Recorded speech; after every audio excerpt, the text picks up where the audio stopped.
Olha, e nessa quarta, o ex-deputado federal Eduardo Bolsonaro, ele deu uma entrevista à coluna de Paulo Capelli, aqui do Metrópolis, e criticou a apuração sobre o suposto envio ao Jair Bolsonaro de um vídeo gravado por ele durante a Conferência da Ação Política Conservadora lá nos Estados Unidos.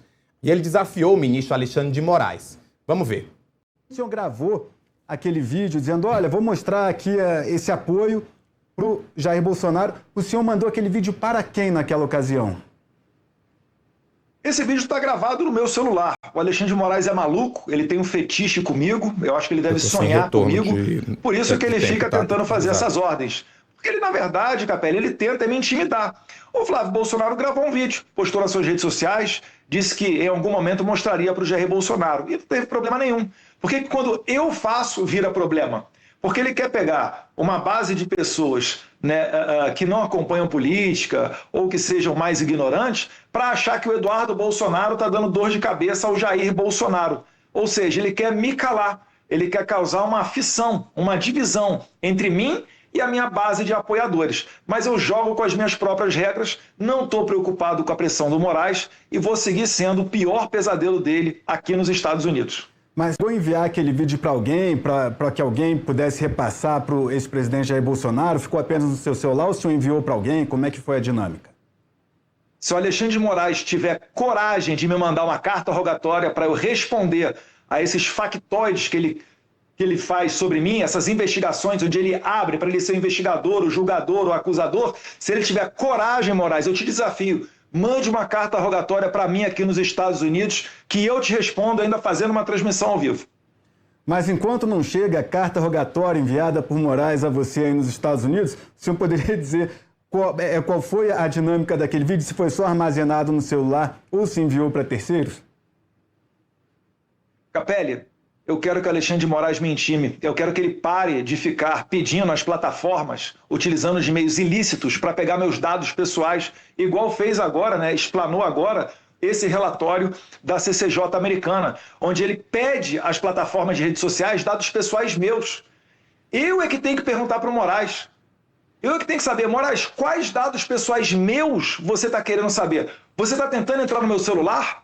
Se eu estivesse no Brasil, Capelli, ele já tinha mandado a Polícia Federal ir lá em casa, né, mesmo eu sendo inocente, um congressista, fazer o chamado Phishing Expedition, que ele pega o teu celular, tenta entrar no seu WhatsApp, nas suas redes sociais, para sugar ali, para ver se tem algum tipo de crime, e depois fica vazando a conta-gotas para a imprensa para tentar te desgastar politicamente. Então, essa pergunta aí, Capelli, com todo respeito, mas eu não vou responder, e um belo dia ainda vou mostrar ao meu pai esse vídeo.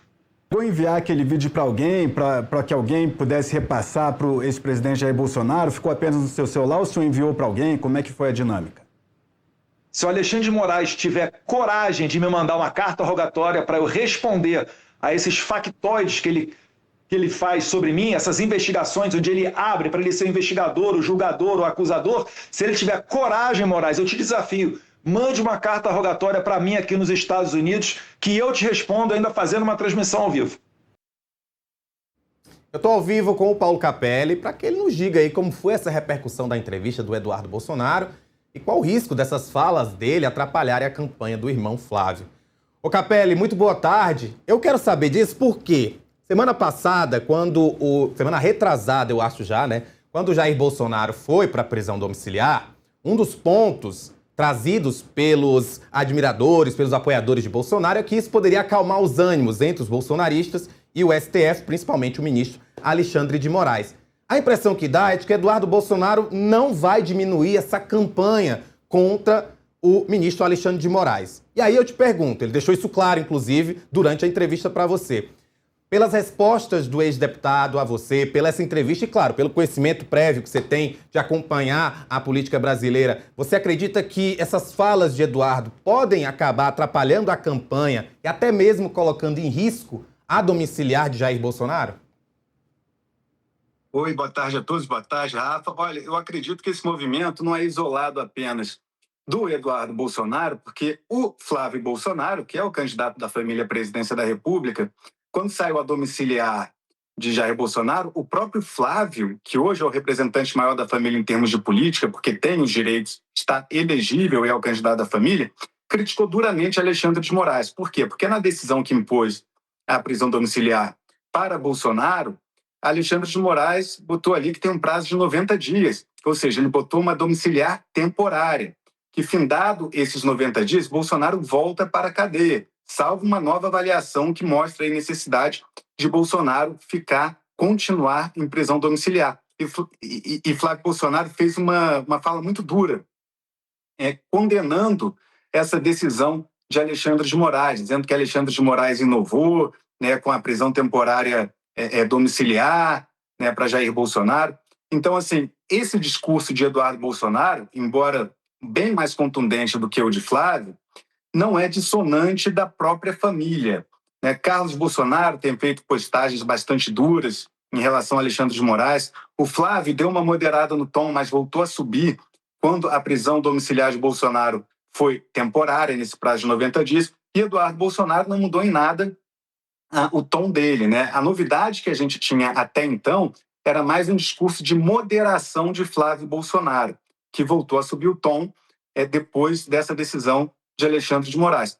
Portanto, sem novidades no meio da família Bolsonaro em relação a Alexandre de Moraes, não acredito que isso vá prejudicar Jair Bolsonaro, essas falas de Eduardo contundentes contra Moraes, porque Eduardo sempre as fez. Eu acho que o que pode pesar é a própria conduta de Jair Bolsonaro, né, se ele vai cumprir, né, as determinações, cumprir direitinho o que está determinado ali a ele, e também o próprio Flávio. Eu acho que as declarações de Flávio, essas sim, têm mais poder de fazer Alexandre de Moraes mudar de ideia sobre onde Bolsonaro ficará preso, até porque Flávio está em solo brasileiro, é o candidato da família à presidência da República, e Eduardo Bolsonaro, embora tenha o DNA da família, não está exercendo a política aqui diretamente no Brasil. Ele está fazendo, né, movimentando a militância dele, as redes sociais, o segmento conservador, mas não está politicamente, né, aqui envolvido na eleição do Rio de Janeiro como candidato. Então, acho que tem um peso diferente de declarações de Flávio Bolsonaro. Capelli, você foi bem incisivo na tentativa de fazer com que Eduardo Bolsonaro respondesse se ele havia enviado ou não o vídeo para outra pessoa, para um terceiro.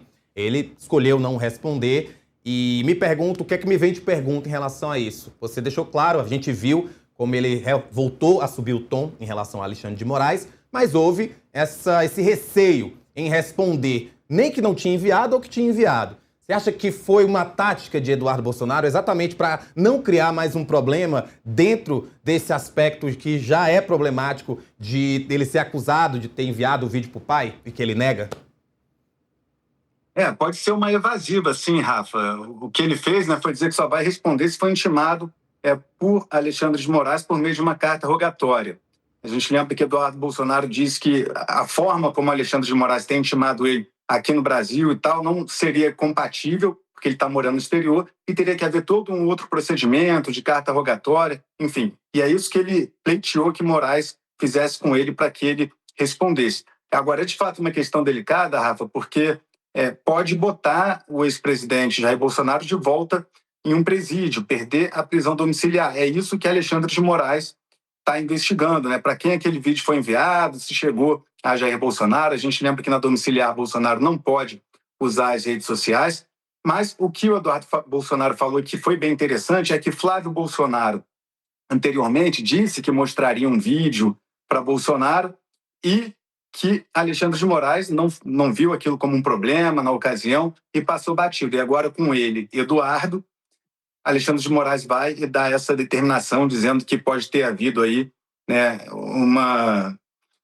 que Bolsonaro pode ter incorrido em erro aí na prisão domiciliar, descumprido normas, e que isso pode representar um risco para ele voltar à prisão. O que Eduardo Bolsonaro caracteriza como algo mais direcionado a ele, né? Porque Flávio teria feito algo semelhante sem sofrer punição e agora Moraes está investigando essa conduta por parte de Eduardo Bolsonaro, que preferiu não dizer para quem ele enviou o vídeo. A gente lembra que ele fez aquelas imagens do CPAC, né, que é um evento conservador nos Estados Unidos, disse que estava fazendo aquelas imagens para mostrar a Jair Bolsonaro, só que não disse se mandou para terceiros para que chegasse a Bolsonaro para que alguém mostrasse a ele, ou se guardou no celular para um dia mostrar quando estiver com o pai, enfim. Isso não ficou evidente. Agora, tem outro trecho, Rafa, da entrevista que eu destaco também, que é Eduardo Bolsonaro dizendo que autoridades do Tribunal Superior Eleitoral brasileiro, o TSE, podem entrar na mira do governo Trump caso hajam com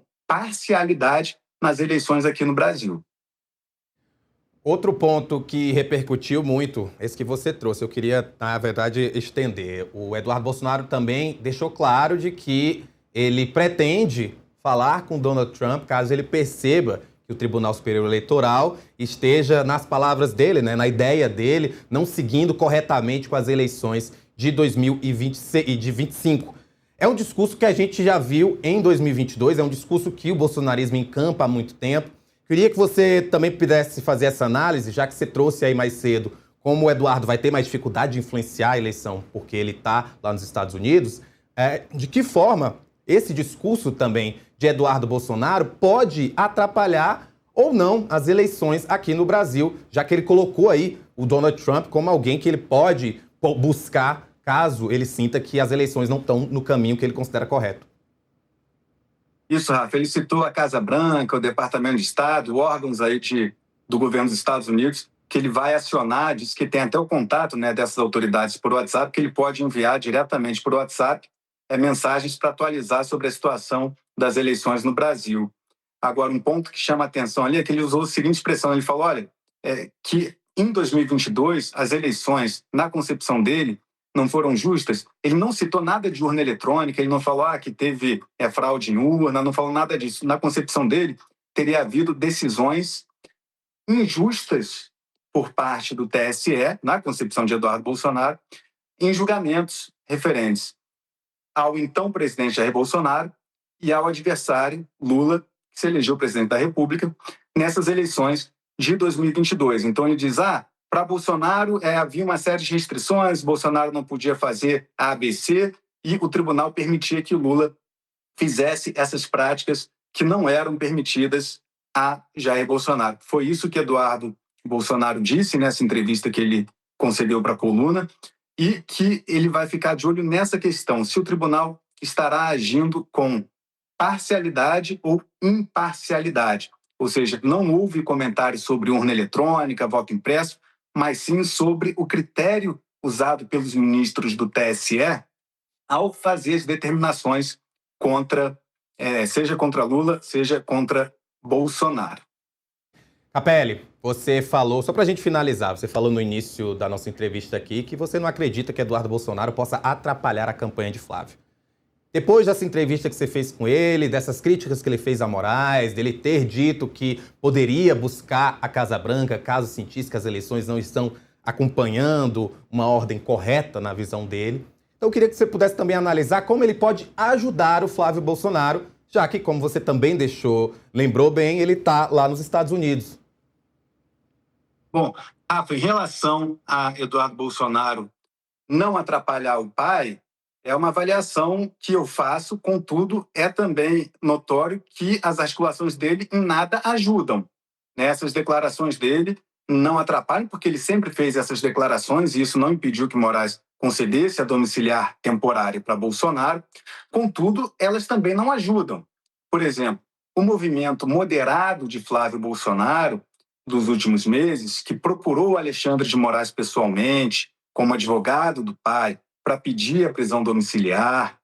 Flávio Bolsonaro evitou fazer críticas contundentes nominais a Moraes, tanto que na Avenida Paulista, Flávio Bolsonaro citou o impeachment de qualquer ministro do Supremo que descumpra a legislação, ou seja, ele não nominou Alexandre de Moraes nas críticas na Avenida Paulista. Isso ajudou, de certa forma, e a gente noticiou aqui em coluna primeira mão, que Alexandre de Moraes estava gostando dessa postura mais moderada de Flávio Bolsonaro, fez até esse comentário com interlocutores.